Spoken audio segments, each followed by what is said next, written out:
Hi everyone, I'm so excited to be here today with Keswin, who is a workplace strategist, founder of my favorite, The Spaghetti Project, and also author of the upcoming book, Bring Your Human to Work. Welcome, Erika. Thank you so much for having me. I've become fascinated in talking with you about your relationship with technology and how it came to be. Talk to me a little bit about it. Okay, so it started as early back as I can remember. If you had known me in elementary school or middle school, high school, I was born a connector, and it was something that has always been very important to me. So whether it was in my personal life, I've actually set up 3 marriages, which I have been told the 3 is the magic number. 3 setups, you're going to heaven. That's the most amazing piece of advice. Set up 3 marriages right now. You're going straight up. Boop. Exactly. So I've hit my number. Happy to pass the rest on to you. And in my professional life, I was drawn toward working in the human resources, the human capital space, and really connecting with people. And one of my best jobs that I had that I loved was working for Russell Reynolds doing executive recruiting, where my job was actually connecting great people with great jobs, which it's a matchmaking it's almost job. like a marriage, job. A marriage Amazing. in and of itself. Amazing. So this is actually a kind of a funny story. So in 1998, I was working at Russell Reynolds. I was engaged to be married, and I got a BlackBerry. This was sort of post. That was a big deal. In 98, it was big. Well, it was big. This was after the Palm Pilot, which is starting to show my age. Right. But so be it. And I got my BlackBerry. And I'll never forget, my husband was speaking at a conference in Bermuda, or my fiance, speaking at a conference in Bermuda, and I was able, in that moment in 1998, to go to Bermuda with this device and work on the beach. And it was like I wasn't even away. And I literally remember it like it was yesterday. I said to myself, as I was sitting on the beach, working, not even working, really working, this is the life. I can't believe I can do this. So I got back, start to work with this BlackBerry. I was really drawn in by the little red light on the BlackBerry. And there were great things about it, but I saw, even for me as a connector and someone who really valued those connections, I began to see myself emailing when I should have been calling, and not going to a meeting and calling in and doing some things that I think were not necessarily the best for my business. And also personally, I was feeling a bit disconnected. So you became almost reliant on it when you could have used your natural connecting skills to do an even better job. And I became a little lost in the technology. So now, fast forward, it's now 2008, 10 years later, and now the iPhone comes out. And I still had my BlackBerry. I had the iPhone. I'm walking around with 2 devices now, which I'll tell you, for a working woman, is not a good look. Right. If you're in a pantsuit, you have pockets. I'm like, these things bulging out of me. Right. And I had this aha moment. One, how it started to impact my professional life, but also my personal life. So I was out for coffee with a close friend, and I really had some stuff to share with her. And she kept looking at her phone, and she kept looking at her phone. And I was sort of seeing myself a bit in the mirror. Right. And it was this moment where I said, you know what? What's going on here in this moment with her not being able to disconnect from her technology, and if this had happened a couple times with her, I'm like, this is hurting our relationship. And it was at that moment that I decided to really look more deeply at the impact of technology on relationships, on corporate culture, and to begin to try to make some changes in my own life as well as with my clients. And this makes sense with the founding of the Spaghetti Project, right? This is all about people meeting, getting together face to face. Tell me a little bit about the Spaghetti Project. So after I made this decision to look at this in a more analytical way to see what was going on, I came across a couple of interesting studies. The first is called the iPhone effect, which really relates to what was happening with my friend with that phone on the table when we were having coffee.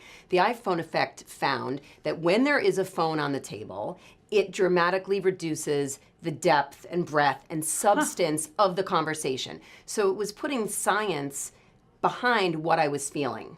Makes total sense. Right? I can picture that entire scene with a phone on the table. You're not having Right. I wanted to share some things. You want to flip it over, look at it. But what's interesting is even if it's face down, it still impacts it. And the most recent study that was a follow-on to that said even if the phone is in your peripheral vision, it impacts it. And then the third study that came out last year said that you really need to put it in another room. Put it away. Put it away. Right. The second study that I came across was out of Cornell University, which was done by a professor there named Kevin Niffen. And I love this study, and it clearly had a big impact on me, and I designed my business around it. So Kevin's father was a firefighter. And so when he was doing his work on organizational behavior, that's who he studied, the firefighters. That's who he knew. That was how he grew up. And what he found was that the firefighters who are dedicated to that long-standing tradition of the firehouse meal, it actually correlated with higher levels of performance. Wow. And they saved more lives. And so as I began to look at the study, and I actually spoke with Kevin on the phone and look at old videos and television shows like Chicago Fire and looking at vintage photos of the firefighters, the stereotypical go-to meal for a firefighter is spaghetti and meatballs. And so I decided to call my platform around sharing stories about connection at work the Spaghetti Project. I absolutely love that.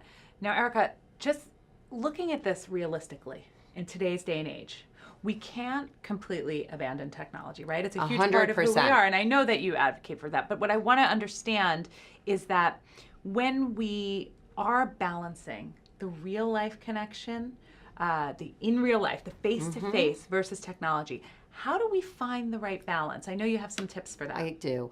First, I would say the word balance is becoming more and more tricky. I think we need to look at it more as an integration or a fusion. It's not going away, and I love technology more than the next person. Right. So we're trying to figure out how to incorporate it positively into our lives.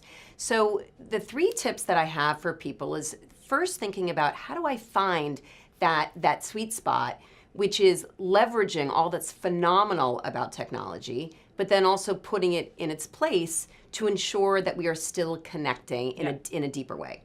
So they all start with P, so they're easier to make it easier to remember. So the first is prioritize, the second is position, and the third is protocols.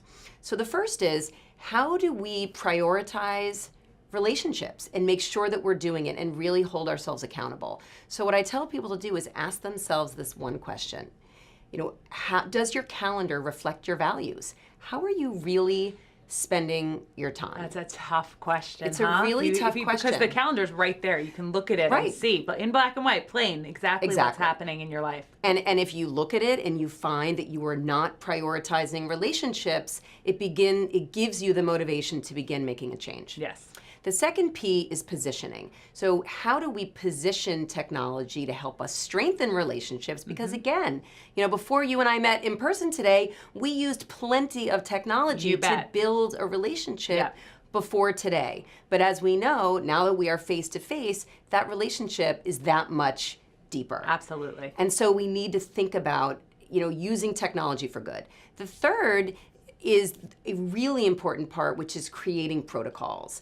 And one of the things that I often say is, left to our own devices, excusing the cheesy pun, we're not connecting. Right. And as I've talked to companies all over the country, what they find, and the technology is new. We just had the 10-year anniversary of the iPhone, even though I feel like the iPhone's been around longer than my children. Right. Which I is feel like you couldn't have survived without it. Exactly.